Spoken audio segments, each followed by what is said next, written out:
इस चैनल में जो भी डिस्कशन हम कर रहे हैं उसमें कोई भी इन्वेस्टमेंट रिकमेंडेशन नहीं है। जो भी कंटेंट्स ऑडियंस देख रही है वो सिर्फ उनके एजुकेशन और अवेयरनेस के लिए है। Hello and welcome to this episode mutual globe से मैं राहुल नारायण। नमस्कार, मैं मनोज श्रीवास्तव म्यूचुअल ग्लोब से। तो एज़ यूजुअल हम लोग अपनी ऑडियंस को थैंक्स करना चाहेंगे। उनके कमेंट्स बहुत अच्छे आए हैं, बहुत इनकरेजिंग है। तो अगेन बहुत बड़ा थैंक्स। और ऑडियंस से ये भी रिक्वेस्ट रहेगी कि आपको हमारे एपिसोड्स अच्छे लग रहे हैं तो प्लीज़ उसे लाइक करिए, शेयर करिए अपने फ्रेंड्स के साथ, सब्सक्राइब करिए, बेल आइकन पे क्लिक करिए। एनीवेज, हम लोग का पिछला एपिसोड था फ्लेक्सी कैप की। हम लोग की ये सीरीज़ चल रही है जिसमें हम लोग ने दो हैवी वेट्स को डिस्कस किया था, पराग पारिक और HDFC, क्योंकि यही दो मिला के 50% अपनी कैटेगरी का हो जाते हैं। तो हम लोग ने इस पॉइंट पे छोड़ा था वीडियो कि अब डिस्कस कर लिया। अब देखते हैं कि कैसे सेलेक्ट करें हम उन स्कीम्स जिसमें कि अब हमारे जो दर्शक हैं कैसे फाइनलाइज करें, कहाँ अब नेक्स्ट एक्शन क्या होना चाहिए। तो आज के एपिसोड में हम लोग वही डिस्कस करेंगे, क्योंकि इस स्पेस में अराउंड 40-45 स्कीम्स हैं। तो हम लोगों ने कुछ क्राइटेरिया फिल्टर्स लगा के अराउंड 10-15 स्कीम्स पे आए, लेकिन उसमें भी कैसे शॉर्टलिस्ट करके 4-5 स्कीम्स हम प्रेजेंट कर सकते हैं ऑडियंस को, तो ये इस एपिसोड में डिस्कस करते हैं। ओके, इसमें हमने क्या किया है कि चूंकि आप 40-45 स्कीमों में तो नहीं डाइवर्सिफाई हो सकते एक ही कैटेगरी में, तो एक क्राइटेरिया लगा है जो कि मतलब ऑडियंस अपने हिसाब से चेंज भी कर सकता है कि 6 महीने, 1 साल, 2 साल में जो टॉप 5 परफॉर्मर है।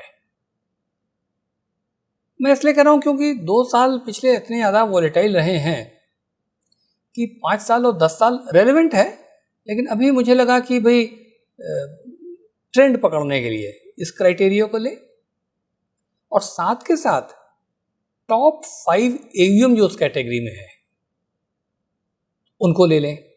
उनको लेने से क्या हो रहा है कि जो एक्चुअली लॉन्ग टर्म परफॉर्मर थे 5 साल 10 साल वाले, वो भी शामिल हो गए, तभी तो इतना बड़ा उनका AUM बना। तो ये लेके कुछ 13-14 स्कीमें निकल के आ रही हैं फ्लेक्सी कैप कैटेगरी में। एक बार मैं चाहूँगा तुम ऑडियंस को जरा ये बता दो कि फ्लेक्सी कैप कैटेगरी है क्या और क्या आइडियल ड्यूरेशन होनी चाहिए इन्वेस्टमेंट की, फिर आगे बढ़ते हैं। राइट, फ्लेक्सी कैप जैसे हम लोग समझते हैं large cap, mid cap, small cap, 3 basic criteria होते हैं निफ्टी 500 में। तो फ्लेक्सी कैप में एक फंड मैनेजर को पूरी फ्रीडम मिली है कि वो किसी लार्ज, मिड, स्मॉल में अपने हिसाब से चेंज कर सकता है। उसको लगता है मिड कैप में बढ़ानी है वेटेज तो उसमें बढ़ा सकता है, उसके पास फ्रीडम है।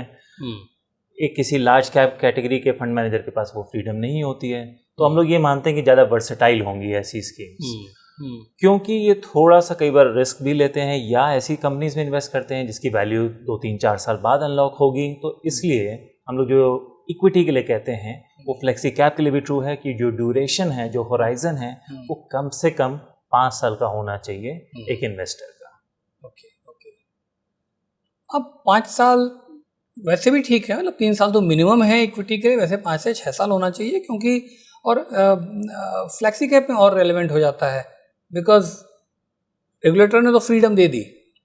तो इक्विटी लगाना है और किसी कैप में भी रीशफल कर लो, तो हर कैप की एक साइकिल सी चलती है, 3 साल, 4 साल, 5 साल की। तो कुछ भी चेंज किया, लार्ज से मिड लाए या स्मॉल लाए, तो 5 से 6 साल एक आइडियल ड्यूरेशन होता है। 1 साल 6 महीने पे कोई डिसीजन नहीं लेना चाहिए। उसका ये भी रीज़न है, जैसे हम लोगों ने देखा पावर ग्रिड, हम लोग को नहीं मालूम कि चलेगी नहीं चलेगी, प्रेडिक्शन करना मुश्किल है। बट फॉर एग्जांपल आजकल स्टॉक गिर रहा है, but let's say fund manager की रिसर्च है, वो इन्वेस्टमेंट करेगी, वो केपेक्स करेगी, फिर उसके रिटर्न्स आने शुरू होंगे और फिर उसको मार्केट फैक्टर इन करेगा और मे भी 2-3 साल बाद बहुत अच्छे रिटर्न आने लगे हैं। लेकिन अगर उसको कहेंगे अगले साल कितने रिटर्न आए, आई डोंट नो, हो सकता नहीं अच्छे हैं रिटर्न। तो इसलिए हम लोग कहते हैं कि ड्यूरेशन लंबा होना चाहिए, और वो टाइम देना पड़ेगा आपको फंड मैनेजर को। अब हम लोगों ने क्या किया कि भाई हम कोशिश ये कर रहे हैं कि हम डेटा एनालिसिस करके, and there is no recommendation from our side, this is just educate करने का, आपको एम्पावर करने का है। बाकी तो आपको जो डिसीजन लेना है इन्वेस्टमेंट का या एग्जिट करने का, वो अपने इन्वेस्टमेंट एडवाइजर से पूछ के करे।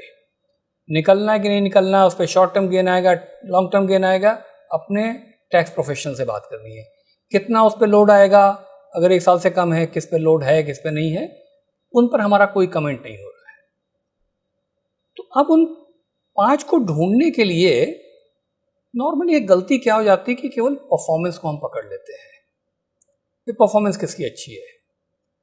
परफॉर्मेंस जो है बहुत ही मिसलीडिंग सा हो जाता है एक ट्रू इक्विटी इन्वेस्टर के लिए, उस पर्सन के लिए जो पैसा नहीं वेल्थ बनाना चाहता है। फर्क है, पैसा तो बनेगा। आप देखिए ना, बहुत आज की डेट में यंग जो investor and young salaried job वाला होगा, अच्छी अच्छी सैलरीज मिलती हैं, बहुत अच्छी सैलरीज मिलती हैं, बन गया पैसा महीने का, और उसके बाद उतना ही खर्चा हो गया, ईएमआई में चला गया, फिर बहुत कम बचा, शौक पे, लोन पे, तो मनी तो बन रहा है लेकिन मनी बच नहीं रहा है। उसी तरीके से when it comes to the investment part, आज इस टिप के बेसिस पे लगा दो, आज उस F&O पे लगा दो, पैसा आ भी रहा है आपके पास, पैसा आप लगा भी रहे हैं, बन नहीं रहा है। वेल्थ क्रिएशन के लिए आपको, जो हम लोग बार बार कह रहे हैं, 5 से 6 साल चाहिए। वैसे तो इक्विटी का फेवरेट टाइम फॉरएवर है। इस बात पे क्यों हम इंसिस्ट कर रहे हैं? हम देखें, जैसे आपको आपके सामने स्क्रीन पे दिखाई पड़ रहा है परफॉर्मेंस, अनेक्षर 1 है, देखिए, है ना, इसमें परफॉर्मेंस दिखाई पड़ रही है। अब इस परफॉर्मेंस के बेसिस पे आपके लिए कुछ भी मीनिंगफुल निकालना बड़ा मुश्किल काम है। और इसी के साथ साथ हम आपको एक और अनेक्षर दिखाते हैं। ये अनेक्षर है 6, जहाँ पॉइंट टू पॉइंट रिटर्न आ रहे हैं। अब उसमें आपको दिखेगा किसी एक फंड में 2023-24 में उसके बन गए 62% बैंक ऑफ इंडिया, आपने इन्वेस्ट कर दिया। 62% उसको मिला जिसने पहले इन्वेस्ट किया था। आपने इसको देखने के बाद किया, अगले साल क्या आ गया? -6%। अब -6% नुकसान कर लिया आपने 2024-25 में, और 25-26 में फिर 12% रिटर्न आ गया। तो अगर आप हर साल इस तरह से करते रहेंगे तो वेल्थ नहीं बनेगी। बिजी रहेंगे, बातचीत करते रहेंगे, रिटर्न नहीं आएगा। इसलिए हमने परफॉर्मेंस इंपॉर्टेंट है, लॉन्ग टर्म जो आप रुकेंगे। तो ये हमने दोनों अनेक्षर 1 और अनेक्षर 6 दिखाया। अब ये पांचों को सेलेक्ट करने के लिए, 5 बेटर परफॉर्मिंग स्कीम सेलेक्ट करने के लिए हमने क्या क्राइटेरिया लिया है वो हम आपको दिखाते हैं। ये है अनेक्षर 2। अब आप देखें, खुद भी समझें, अपने कंसल्टेंट के साथ बैठ के समझें। ये रेशियो एनालिसिस है, हम बहुत डिटेल पे नहीं जा रहे हैं कि अल्फा बीटा एसडी क्या होता है। इन सबका सिंप्लीफाइड वर्जन हमने निकाल लिया। भाई शार्पी देखिए, तो जो 5 स्कीमें हमने सेलेक्ट की हैं, जो आपको इस अनेक्षर में भी दिखाई पड़ रही है, HDFC, Parag Parikh, bank of India, ICICI और आदित्य बिरला। इसके शार्पी में देखें तो HDFC 76.76, Parag Parikh 0.71, bank of India 0.68, तो लगभग इसी में अभी विदाउट नेमिंग कुछ ऐसे आएंगे जिनका शार्पी बहुत ही कम आ रहा होगा, जो आपको इस अनेक्षर में नहीं दिखाई पड़ रहे हैं। ये आपको ध्यान रखने की जरूरत है। तो ये हमारी डेटा एनालिसिस ने ध्यान रखा है कि आप रेशियो एनालिसिस के हिसाब से बेटर रिटर्न जनरेट कर पाएं। और ये शार्पी रेशियो 3 साल का है, 1 साल 2 साल का नहीं, 3 साल का है। तो ये कंसिस्टेंसी प्रोवाइड करता है। तो दिस इज 1 क्राइटेरिया। हमने जो टॉप 5, जिनको हमको 1 2 3 4 5 नहीं बोल रहे हैं, उसको अगर हम अल्फाबेटिकली बोलने की कोशिश करें तो ए से आदित्य बिरला, बी से बैंक ऑफ इंडिया, एच से HDFC, आई से ICICI और पी से पराग पारिक। हमने अल्फाबेटिकली बोल दिया है। ये 5 स्कीमें निकल के आ रही हैं। शार्पी रेशियो आपके सामने है। इसी के हिसाब से अगर हम आते हैं सेक्टर एनालिसिस करने में, तो जरा सेक्टर एनालिसिस का चार्ट तुम निकालो और थोड़ा सा एक इनपुट इस पे दो कि कैसे क्या लग रहा है। ये अनेक्षर 3 है। तो हम लोग कुछ सेक्टर्स एज यूजुअल लगता है कि वो इम्पोर्टेंट हैं और नज़र रखने वाले हैं, जैसे डिफेंस है, डिफेंस में काफ़ी एक्शन है, ऊपर भी जा सकता है नीचे भी आ सकता है, बट इंटरेस्टिंग है। तो इसी वजह से ये 5 सेक्टर में हम लोग देख रहे हैं कि इन्होंने किस तरह से किया है। तो जैसे डिफेंस की बात करें तो सबसे ज़्यादा इन 5 स्कीम्स में अगर देखें तो सबसे ज़्यादा एक्सपोजर लिया है बैंक ऑफ इंडिया ने, सबसे कम लिया है पराग पारिक ने। हेल्थ केयर में बात करें, हेल्थ केयर में सबसे ज़्यादा लिया है HDFC ने, 11% उनका हेल्थ केयर पे है। बिरला ने भी लिया है, ऑलमोस्ट 9% है। पराग पारिक ने भी 5% लिया हुआ है। बैंकिंग जो ऑलमोस्ट सबका फेवरेट रहता है, HDFC कुछ ज़्यादा ही बुलिश है, 36% है। बाकी कोई जैसे बिरला है वो 30% है, बाकी 21, 27 इस तरह से हैं।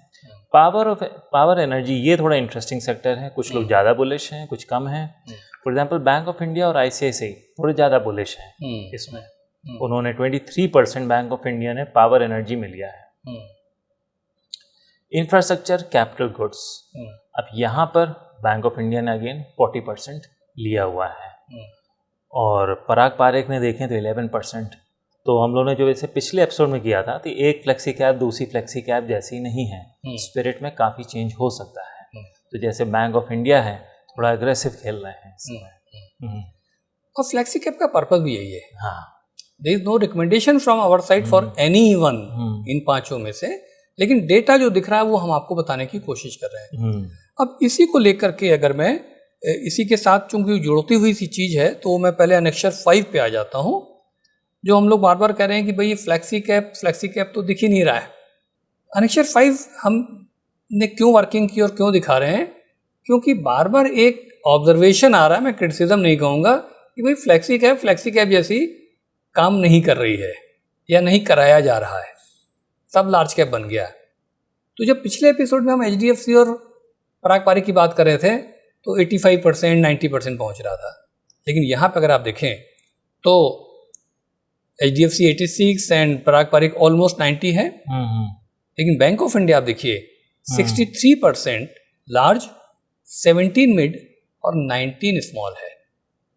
पर्पस ही वही है, हम बार बार कह रहे हैं कोई रिकमेंडेशन नहीं है, बट ये लग रहा है कि भाई आपने मोमेंटम चल रहा है, थोड़ा स्मॉल बढ़ा दिया, थोड़ा मिड बढ़ा दिया, थोड़े जो सेक्टर्स ज़्यादा प्रॉमिसिंग लग रहे हैं उसमें बढ़ा दिया, थोड़े में कम कर दिया, और यही रिटर्न आपके में मायने रखेंगे।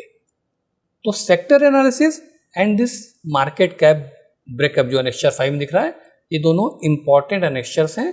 ऑडियंस को चाहिए इनको पढ़ें, समझें और फिर अपने एडवाइज़र से बात करके डिसीजन लेने की कोशिश करें। रेड फ्लैग की हम बात करते हैं कि भाई इनमें 5 में प्रॉब्लम क्या हो सकती है।